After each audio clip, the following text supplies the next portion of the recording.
Hey folks, how you doing today? My name is John from Hopes and Dreams, and the thing about today is January 19th, and it's the first real snowstorm of the year. 20 plus centimeters came down over a 12-hour period.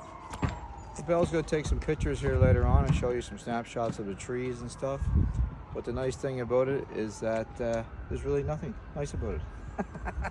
We got to clean it all up, but I'm going to clean my truck now, and then I'm going to have to go to work later on, but we're waiting for the roads to get cleared up. So I just want to let you know what we're doing today, so you guys have fun while we're doing the work in the snow today. And I'll get LaBelle to take some pictures for you, so please stay tuned to Hopes and Dreams.